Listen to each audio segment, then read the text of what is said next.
দর্শক, গোপালগঞ্জে যে সহিংসতার ঘটনা ঘটলো সেখানে এনসিপির সরাসরি জড়িত, নিজেদের দায় নিজেরা এড়িয়ে যাচ্ছে কিন্তু সরাসরি নিজেরাই উস্কে দিয়েছে। এর মধ্যে অবশ্যই রাজনৈতিক একটি হিসাব নিকাশ অবশ্যই করেছে তারা, এবং সেই হিসাব নিকাশের করেই গোপালগঞ্জে তারা কর্মসূচি দিয়েছে। শুধু কর্মসূচি দেয়নি, গোপালগঞ্জে মানুষকে উস্কে দিয়েছে। আওয়ামী লীগের যে নেতৃবৃন্দ রয়েছে তাদেরকে উস্কে দিয়েছে, গোপালগঞ্জবাসী তাদেরকে উস্কে দিয়েছে, গোপালগঞ্জে যে সাধারণ জনতা রয়েছে তাদেরকেও কিন্তু উস্কে দিয়েছে নাগরিক পার্টির নেতৃবৃন্দ।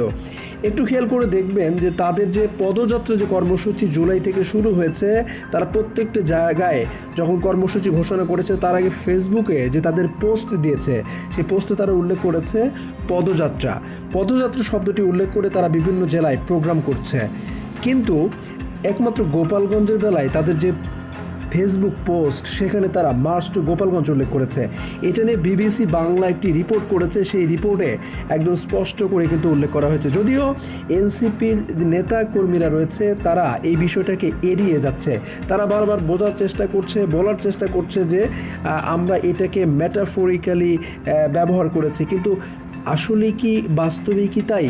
এখানে বিবিসি বাংলা যে সুন্দর করে রিপোর্ট করেছে, সেই রিপোর্টের একটু বিশ্লেষণ আমি আপনাদের সামনে একটু আলোকপাত করব, তাহলে বুঝতে পারবেন যে কেন এনসিপিকে সরাসরি দায় দেওয়া হচ্ছে।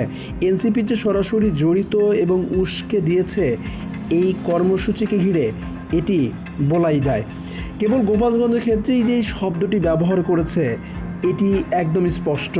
এখানে বিপ্লবের সহযোদ্ধারা ধূমকেতুর মধ্যে আসেন এমন একটি পোস্টও কিন্তু সার্জিস আলম তার পোস্টে দিয়েছেন। তার শেষের যে পোস্ট ছিল সেখানে তিনি উল্লেখ করেছেন যে আমরা সবাই বাংলাদেশ গড়তে চাই, যে বাংলাদেশের গোপালগঞ্জের মানুষের অধিকার নিশ্চিত হবে জেলার নাম দিয়ে, আর বৈষম্য হবে না। গোপালগঞ্জ কোনো ব্যক্তি বা দলের সম্পত্তি নয়, গোপালগঞ্জ বাংলাদেশের।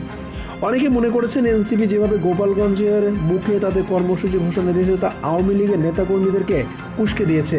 এর সঙ্গে সেখানকার মানুষের আবেগতাড়িত হওয়ার পিছনে যে কারণ রয়েছে সেটি হচ্ছে বাংলাদেশের প্রতিষ্ঠাতা রাষ্ট্রপতি বঙ্গবন্ধু শেখ মুজিবুর রহমান গোপালগঞ্জের টুঙ্গিপাড়ায় যার সমাধি রয়েছে।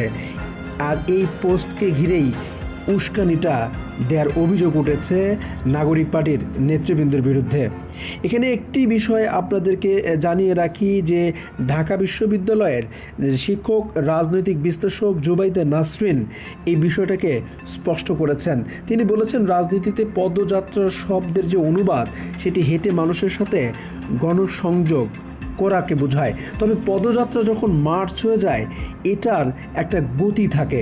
পদযাত্রার বদলে মার্চ শব্দটি সেখানে পাল্টে গেল। এখানে ভাষাগত পার্থক্যই কেবল নয়, এর মাঝে রাজনৈতিক উদ্দেশ্য প্রস্তুতির পার্থক্য রয়েছে, এর মাঝে অনেক পরিকল্পনা রয়েছে। হঠাৎ করে কেন পাল্টে গেল এটাকে মেটাফরিক্যালি দেখার জায়গা নেই।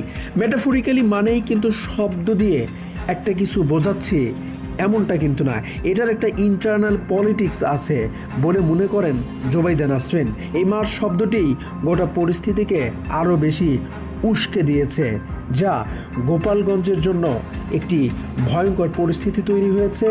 4টা প্রাণ ঝরে গেল, এর দায়ভার কে নেবে? ডেস্ক রিপোর্ট, সকালের সময়।